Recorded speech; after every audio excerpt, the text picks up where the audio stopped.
Muling binigyan diin ng palasyo na mas nakatutok ang Administrasyong Aquino sa pagbibigay ng dekalidad na serbisyo sa mga Pilipino.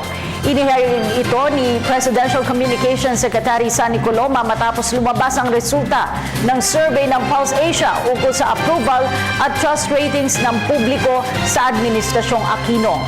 Ang ulat mula kay Jules Giang. Sa kasagsagan ng issue hinggil sa Mamasapano Clash ay lumabas naman ang Pulse Asia survey results at tulad ng inaasahan ay nakaapekto ang issue sa resulta nito.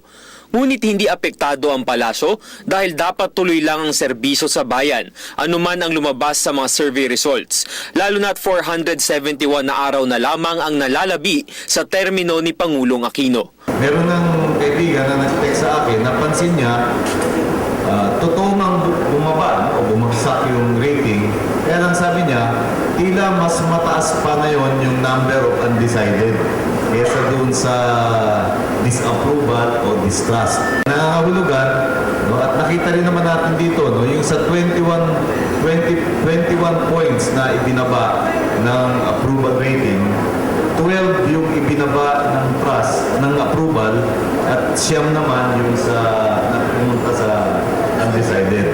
Doon naman sa 21 points na ibinaba ng trust, 14 yung pagbaba mismo, no, sa distrust, 7 yung nadagdag sa undecided. Kaya kung titignan mo yung quantity ng undecided in both categories, ay malaki. Hindi na mas malaki pa kaysa dun sa disapproval o sa distrust. Nangangahulugan na nagkaroon ng alinlangan o ng agam-agam o ng ligali na kung nanggaling dati sa approval, punta sa undecided, punta sa disapproval, ganun din sa trust. Kaya nga, tama rin yung tenor mo, yan ang hamon ngayon sa mga katulad namin na ang trabaho ay communication. Yung pagpapaliwanag sa ating mga mamamayan. Mataas ang pagtingin ng pamahalaan sa esensya ng demokrasya, kaya ginagalang nila ang opinyon ng mga sumagot sa survey. Kinikilala natin, no, na ganito yung nature ng democratic dialogue. Hindi tayo umiiwas dahil natural naman at malusog naman para sa ating demokrasya na magkaroon din ng mga di pagsang-ayon para lalong mas maging matingkad kung ano talaga ang katotohanan. Bagamat may iba't ibang pagkilo sa mga grupo kontra sa administrasyon, tiniyak naman ng palasyo na walang krisis sa gobyerno. Normal at regular ang functioning ng ating gobyerno. Wala naman po kami doon sa tinatawag na crisis.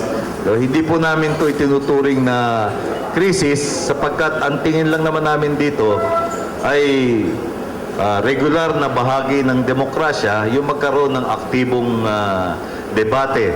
Hinggil naman sa mga nasimulan ng Administrasyong Aquino, hangarin ng palasyo na maipagpatuloy ang mga nasimulang pagbabago. Ang buong sambayanan ang magpapatuloy. Hindi ito pwedeng iasa sa iisang kandidato, iisang partido. Kinakailangan pagpatuloy ng mga mamamayan dahil hindi naman talaga kakayanin, no, ng iisang leader o isang partido ang malaking trabaho ng pagbabagong tatag, pagpapatatag ng ating bansa. Nagbigay rin naman ng komento ang palasyo hinggil sa mga nagaganap na krisis sa pamamahala sa lungsod ng Makati. Dapat pairalin ang rule of law. Sa nalalabing-15 buwan ng kasalukuyang administrasyon, magiging tutok ang pamahalaan na paigtingin ang implementasyon ng mga bagong batas ng bayan, lalo na ang K-12 program sa basic education. Bago po tayo dumako sa kritisismo, bakit po ba nagkaroon ng K-12? Okay. Bago po nagkaroon ng K-12, tatlong bansa na lamang sa buong daigdig. 2 sa Africa, pangatlo yung Pilipinas.